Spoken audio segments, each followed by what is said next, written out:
Cleopatra had brought Rome to its knees, not just with her beauty, but with a secret weapon. When Marcus Antonius first saw her, he had no idea that the Egyptian queen held a secret powerful enough to destroy the Roman Empire. On that scorching summer day in 41 AD, a meeting that would change the course of history was about to take place at the port of Alexandria. Marcus Antonius, Rome's most powerful commander in the East, thought he was coming for a routine diplomatic discussion. He would talk about Egypt's tax debts, sign a few treaties, and return to Rome. How wrong he was would become clear far too late.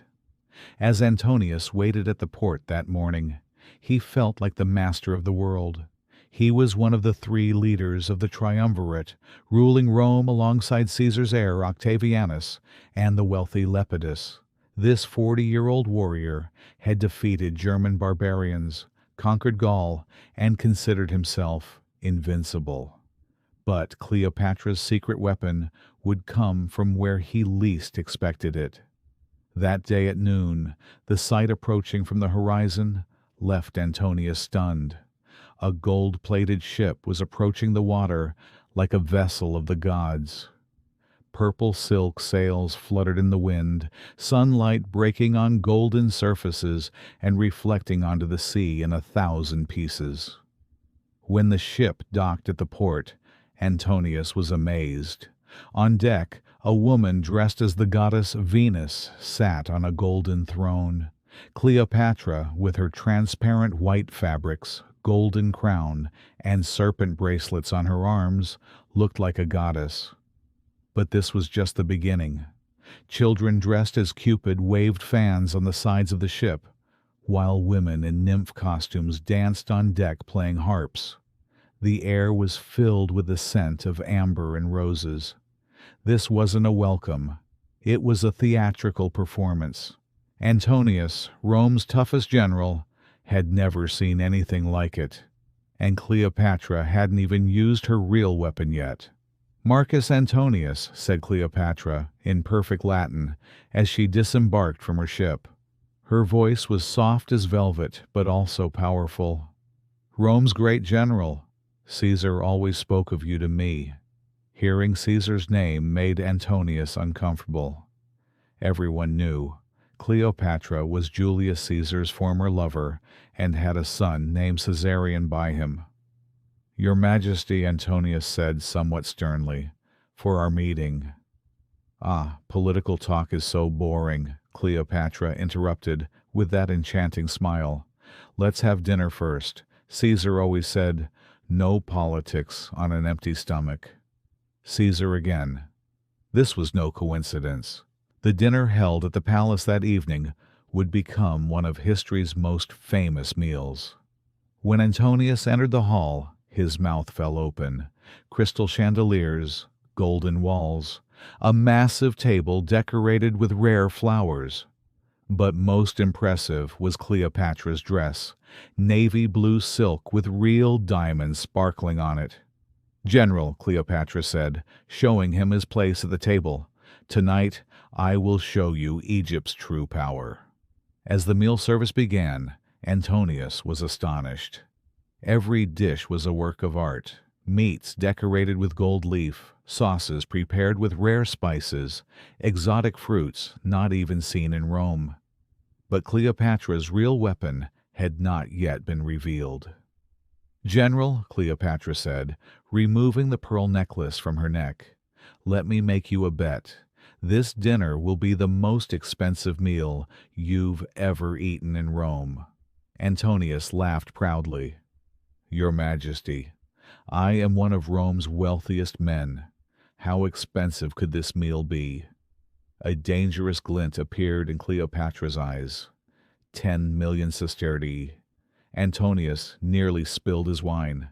10,000,000 sestertii was equivalent to a city's annual budget. "Impossible," he stammered. "No meal could." Cleopatra calmly took the largest pearl from her hand. This pearl alone was worth 5,000,000 sestertii, one of history's largest pearls. "There are 2 more courses," Cleopatra said coolly. and with each course I will dissolve such a pearl and add it to my wine." Antonius was shocked. "This is madness. Those pearls—" Cleopatra interrupted, fixing her eyes on him. And that's when she used her real weapon. "General, you boast of Rome's military power. I boast of Egypt's wealth. But do you know where real power lies?" Antonius looked with curiosity. Cleopatra dropped the pearl into specially prepared acidic wine. The 5,000,000 sestertii pearl began dissolving before his eyes.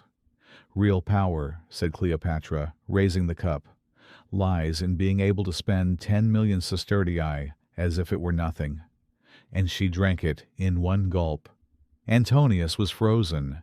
This woman had just consumed Rome's annual income in a single cup. But Cleopatra's weapon wasn't just wealth. Throughout dinner that night, she spoke with Antonius not only in Latin, but in Greek, Aramaic, Hebrew, and Egyptian. She discussed mathematics, astronomy, philosophy. She shared ideas about war tactics. Antonius had never encountered such an intelligent woman. Cleopatra spoke 10 languages. She was an expert in mathematics and geometry. She had inherited 300 years of knowledge from the Ptolemaic dynasty. "General," Cleopatra said as dinner concluded, "Caesar always told me about Rome's power. But power isn't measured only by armies. The true source of power is intelligence, knowledge, and culture." This was a challenge, and a perfect blow to Antonius's ego. That night, Antonius stayed at the palace. Not just one night, but for days. Cleopatra prepared different surprises for him each day. She introduced him to the world's greatest scientists at the Library of Alexandria. She organized private tours to the ancient pyramids. She arranged cruises on the Nile in golden boats. But the biggest surprise was something else. "This is Caesarion," Cleopatra said, introducing the 3-year-old child to Antonius, "Caesar's son, Rome's true heir." These words deeply affected Antonius. Caesarion was Caesar's only male child. In Rome, Caesar's heir was Octavianus, but he was adopted. Caesarion was Caesar's son by blood.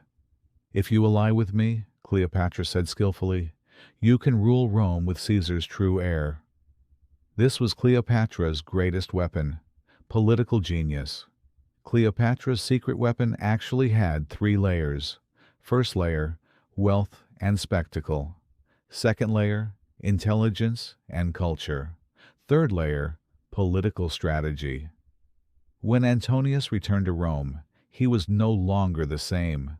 Cleopatra was constantly on his mind. Her intelligence, her power, her enchanting personality. Months later, he divorced his wife Octavia, Octavianus' sister, and married Cleopatra. This marriage split the Roman Empire in 2. The Battle of Actium took place in 31 AD. This wasn't just a battle between 2 fleets, but between 2 visions. Octavianus' Roman vision against Cleopatra's East-West synthesis vision. When they lost the battle, both committed suicide. But Cleopatra's legacy lived on. Cleopatra's secret weapon wasn't her beauty. It was her intelligence, knowledge, political genius, and most importantly, her ability to understand people. She had perfectly used men's weaknesses: ego, lust for power, need for acceptance. She had enchanted Caesar because Caesar loved intelligent women. She had enchanted Antonius because Antonius was fond of wealth and luxury. She had used different weapons for each. This was her greatest genius. Cleopatra's story teaches us that real power lies in minds. She had used culture, science, and diplomacy against Rome's military might. Today, 2,000 years later, Cleopatra's name is still a symbol of power, intelligence, and charisma. Her secret weapons, intelligence, wealth, and strategy, are still effective. But perhaps her greatest weapon was understanding that true seduction isn't just physical. It's intellectual, emotional, and psychological. She didn't just capture men's bodies, she captured their minds and ambitions. Cleopatra proved that a woman with intelligence could be more dangerous than any army. She nearly changed the course of world history, not through force, but through the power of intellect and strategy. The lesson of Cleopatra's secret weapon remains relevant today. The greatest victories are won not on battlefields, but in the minds and hearts of those who hold power. And sometimes, the most dangerous weapon of all is simply knowing exactly what someone wants to hear. In the end, Cleopatra's true secret wasn't any single talent. It was her ability to be exactly what each powerful man needed her to be, while never forgetting her own ultimate goal: the preservation and expansion of Egypt's power.